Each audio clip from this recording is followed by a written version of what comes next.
Hello bachcho, let's see the question. The question say Priya worked as a library in Bright Scholar International School in Pune. She ordered books on English, science and mathematics. She received 96 English books, 240 science books and 336 math books. She wants to arrange this book in stacks such that each stack contain the same number of books and that of only one subject. She also wants to keep number of stacks minimum. Find the height of each stack of English books if the thickness of each English book is 3 cm. Option A 160 cm.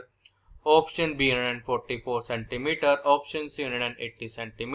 Option D 124 cm.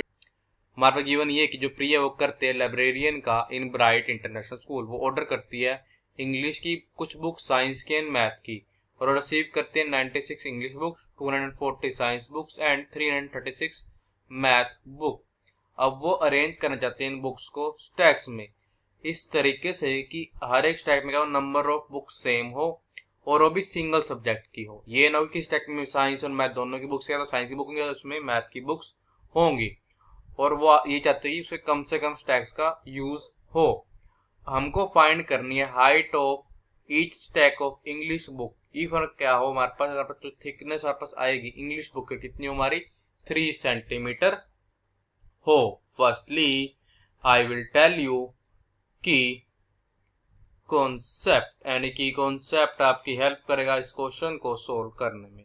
तो हमारे पास यहाँ पे की concept अगर यहाँ पे x जो है this is equal to p1 raise to the power n1, p2 raise to the power n2, p3 raise to the power n3 के, और जो y है उसको दिस इज इक्वल टू, ये हमारा अगर इक्वल हो यहाँ पे p1 raise to the power n4 into p2 raise to the power n5 into p4 raise to the power n6 के, एंड जो z हो ये हमारा इक्वल हो p1 raise to the power n7 into p2 raise to the power n8 into p5 raise to the power n9 के। अब हमारे पे क्या है, जो हमारे पे यहाँ पे है p1 है, p2 है, p3 है, p4 एंड p5, और इसके है प्राइम नंबर है, आर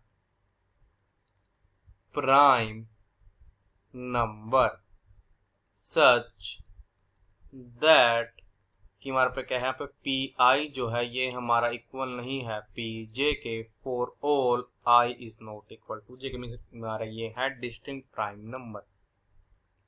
यहाँ पे कर ले लेट कर ले यहाँ पे कि n जो यहाँ से इक्वल है ये हमारा पे इक्वल है minimum of n1 n4 and n7 के, और जो m है ये हमारे इक्वल है, ये हमारा इक्वल है minimum of n2 n5 and n8 के। तो हमारे पास यहाँ पर जो HCF आएगा, HCF means highest common factor of x y z का, हमारे आ जाएगा दिस इज इक्वल टू, ये हमारे यहाँ पे इक्वल आएगा p1 raise to the power n into p2 raise to the power m के। अब हम क्या करेंगे, इसकी कॉन्सेप्ट की हेल्प से अपने क्वेश्चन को सोल्व करेंगे। अब देखो हमारे क्वेश्चन पे गिवन क्या है कि हमारे पास 96 बुक्स तो किसकी है, इंग्लिश की है, हमारे पास 240 बुक्स किसकी है, साइंस की, एंड 336 बुक्स हमारे किसकी है, यार बुक्स है मैथ की। अब हमको इनको अरेंज करना है स्टैक्स में कि हमारे पास क्या हो, किसी भी स्टैक में हमारे पास क्या हो, बुक जो होनी चाहिए सिर्फ सिंगल सब्जेक्ट की होनी चाहिए, ना कि दो सब्जेक्ट की हो, और हर एक स्टैक में नंबर ऑफ बुक्स क्या होनी चाहिए, सेम होनी चाहिए। वरना यहाँ पे क्या डिवाइड भी करना है, और आज हमको पे ये भी करना है यहाँ पे कि हमारे पास मिनिमम नंबर ऑफ इसका यूज हो स्टैक्स का। हमको फाइंड करना पड़ेगा सबसे पहले यहाँ पे हाईएस्ट कॉमन फैक्टर ऑफ 96, 240, 336, ताकि हम ये फाइंड कर सकते हैं सबसे पहले कि हमारे पास एक स्टैक में कितनी बुक्स आएंगी। उसके बाद हम फाइंड कर पाएंगे हमारे पास हाइट क्या आएगी इंग्लिश की बुक की, नंबर ऑफ बुक्स को मल्टीप्लाई कर देंगे हम किससे, थिकनेस से। अब जो 96 से हमारे को इक्वल होता है, दिस इज इक्वल टू, इसकी प्राइम फैक्टराइजेशन करेंगे। ये हमारे को होता है 2 raise to the power 5, this is multiplied by 3 के, एंड 240 जो है ये हमारे को होता है 2 raise to the power 4, this is multiplied by 3 and this is multiplied by 5, and 336 जो है ये हमारे को होता है 2 raise to the power 4, this is multiplied by 3 and this is multiplied by 5। तो हमारे पे HCF क्या देगा, HCF of 96, 240 एंड 336, ये हमारा पे इक्वल आ जाएगा, दिस इज इक्वल टू, पे देखो पे 2 और 3 हमारे पास क्या है, कॉमन प्राइम फैक्टर आ रहा है, पे 2 फिर बजेगा 3। अब हमारे पास यहाँ पे 2 की मिनिमम पावर कितनी है, 4, तो बजेगा पे 2 रेज टू द पावर 4। अब हमारे पे 3 की मिनिमम पावर कितनी है, 1, तो बजेगा 3 रेज टू पावर 1, तो ये हमारे इक्वल हो जाएगा 2 raise to the power 4 multiplied by 3k, बचेगा 2 raised to power 4 means 16, this is multiplied by 0 हो जाएगा, this is equal to 48। तो हमारे पे क्या यहाँ पे आ जाएगा कि number of books in each stack, यह आ जाएगा 48 के। हमारे पे क्या आ जाएगा कि height of each stack of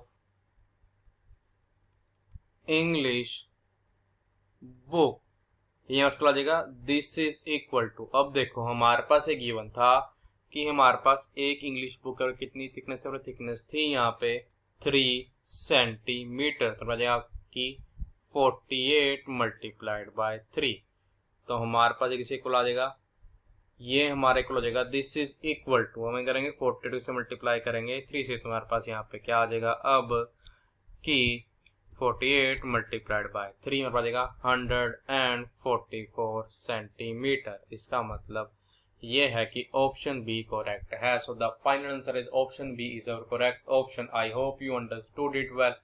all the best, thank you.